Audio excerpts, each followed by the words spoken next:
Guys, আসসালামু আলাইকুম রহমতুল্লাহি ওয়া বারাকাতুহু ওয়া জান্নাতুহু ওয়া মাগফিরাতুহু।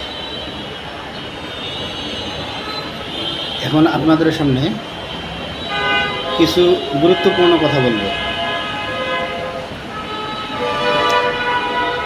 কথাগুলো ভালোভাবে মনোযোগ দিয়ে শুনবেন এবং যারা কাজী অফিসে বিবাহ করতে ইচ্ছুক তাদের কি কি কাগজপাতি লাগে এইসব বিষয়ে আমি আপনাদেরকে অবগত করতেছি। আপনারা যদি কাজী অফিসে বিবাহ করতে আসেন তাহলে মূলত কি কি জিনিস লাগবে।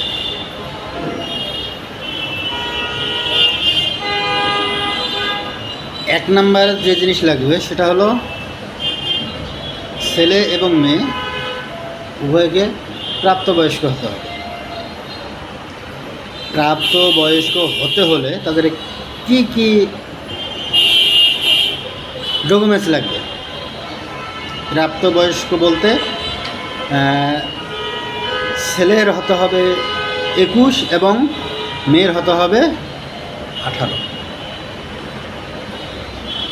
ছেলে এবং মেয়ে কাজী অফিসে রেজিস্ট্রি করতে হলে 18 এবং 21 লাগবে।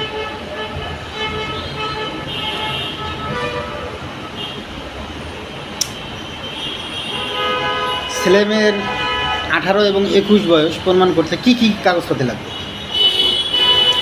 এক নাম্বার, ছেলের যদি আইডি কার্ড থাকে আইডি কার্ড আনতে হবে। আইডি কার্ড না থাকলে আপনার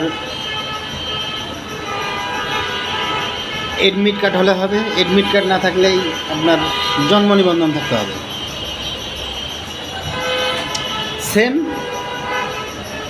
মেয়ের ওই একই কাগজপত্র লাগবে, যে কোনো একটা কাগজ হলে হবে।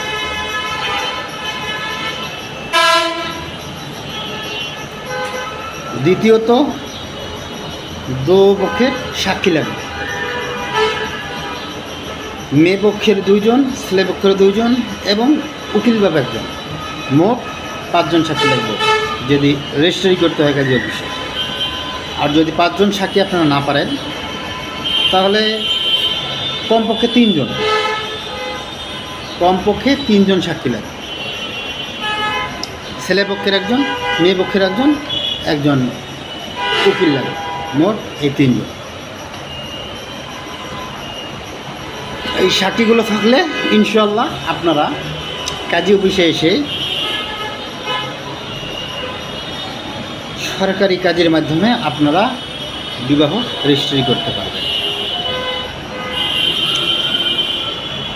বর্তমান যুগ জামানা হিসেবে রেজিস্ট্রি করাই ভালো। যে সকল ভাই বোন বিয়ে শাদী করতে চাচ্ছেন, মূলত আপনারা খাস করে কাজী অফিসে এসে কাজীর মাধ্যমে রেজিস্ট্রি করে তারপর সে বিবাহ করবেন, তাহলে পরবর্তীতে আপনাদের জন্য ভালো হবে।